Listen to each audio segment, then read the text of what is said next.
بسم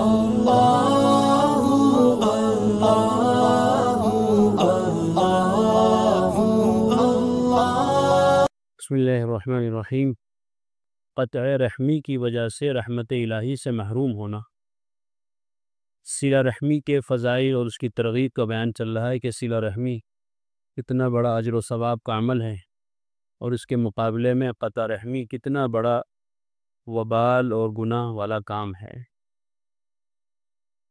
صلہ رحمی کہتے ہیں کہ رشتہ داری کو، رشتوں کو جوڑے رکھنا، اور قطع رحمی کہتے ہیں رشتہ داری کو، رشتوں کو توڑ دینا۔ تو رشتہ داریوں کو نبھانا چاہیے اور رشتہ داریوں کو جوڑے رکھنا چاہیے، رشتہ داروں کو بھی جوڑ کر رکھنا چاہیے۔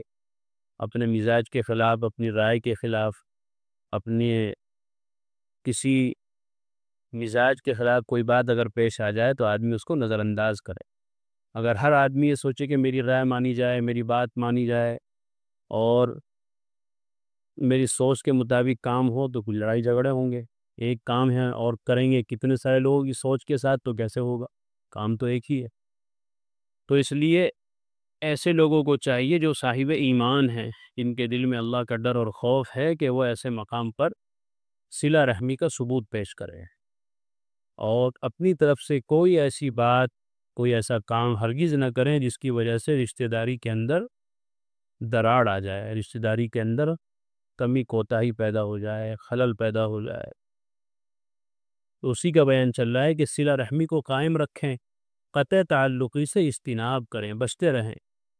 صلہ رحمی کی اہمیت کا اندازہ اس سے لگائیں کہ اللہ رب العزت ارشاد فرماتے ہیں، قال اللہ انا الرحمن وہی الرحیم شققت لها اسما من اسمی من وصلها وصلته ومن قطعها قطعته۔ ابو داؤد شریف کی روایت ہے، اللہ تعالیٰ فرماتے ہیں میرا نام رحمان ہے، اور وہ چیز جو صلح کو واجب کرتی ہے رحم ہے، صلہ رحمی۔ اسی لیے میں نے اپنا ایک نام رحمان تجویز کیا ہے، پر جو اس کو ملائے گا یعنی صلہ رحمی کرے گا تو میں اس کو اپنی رحمت سے ہمکنار کروں گا، اور جو اس کو کاٹے گا میں اس کو اپنی رحمت خاص سے محروم رکھوں گا۔ صلہ رحمی میں جو لفظ رحم ہے یہ رحمان سے بنا ہے۔ اللہ تعالیٰ کے ناموں میں سے بڑا نام رحمان ہے۔ تو اللہ تعالیٰ نے یہ فیصلہ کر رکھا ہے، یہ قانون بنا رکھا ہے کہ جو صلہ رحمی کرے گا اللہ تعالیٰ اس کو اپنی رحمت سے نوازیں گے، اور جو قطع رحمی کرے گا اللہ تعالیٰ اس کو اپنی رحمت سے محروم رکھے گی۔ رشتوں کو برقرار رکھیں، معمولی باتوں پر یا غصے کی وجہ سے رشتوں کی حرمت کو پامال نہ کریں۔ اگر کسی رشتہ دار کی بیجا حرکات اور ناگوار گفتگو اور طرز عمل سے غصہ بھی آ جائے تب بھی برداشت کریں۔ اگر ادھر وہ گرم ہو رہا ہے تو آپ ٹھنڈے ہو جائیں، اگر آپ بھی گرم ہو گئے تو پھر فالٹ ہونا یقینی ہے، لڑائی جھگڑا ہونا یقینی ہے۔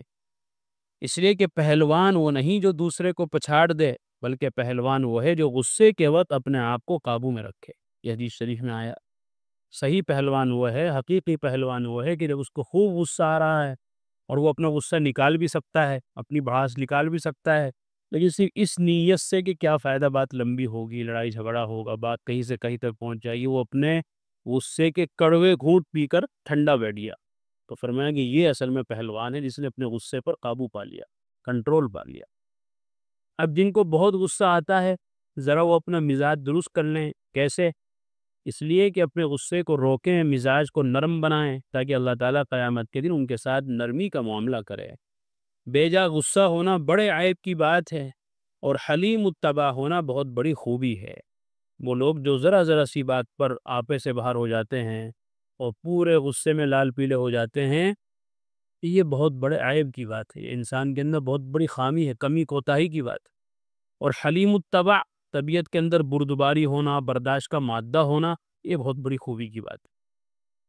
کتنی دفعہ ایسا ہوتا ہے کہ غصہ گرمی کی وجہ سے بڑے اور اچھے سے اچھے کام بنتے بگڑ جاتے ہیں، اور کتنی دفعہ ایسا ہوتا ہے کہ نرمی کی وجہ سے، برداشت کی وجہ سے کتنے ہی بڑے بگڑے ہوئے کام سدھر جاتے ہیں، سنور جاتے ہیں۔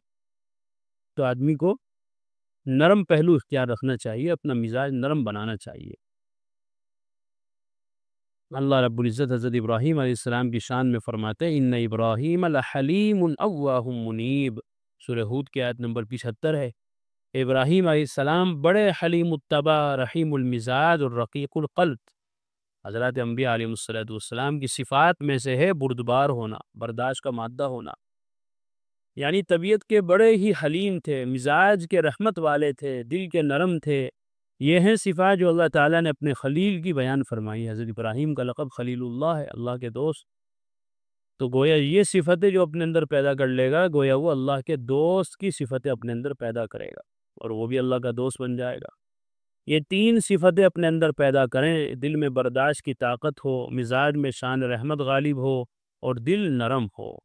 یہ وہ صفات ہے کہ جن کی وجہ سے ہر آدمی زندگی کے ہر موڑ پر کامیابی حاصل کر سکتا ہے، اور وہ آدمی جو اس کا غصہ بالکل ناک کے اوپر رہتا ہے، ذرا سے کسی نے کچھ کہا اور وہ ابل پڑا، پھٹ پڑا پورا لوز ہے، تو وہ کبھی کامیاب نہیں ہوتا۔ لوگ اس کو کوستے ہیں، کاٹتے ہیں، اس سے دور بھاگتے ہیں، اور مرنے کے بعد بھی لوگ اس کو اچھائی سے یاد نہیں کرتے۔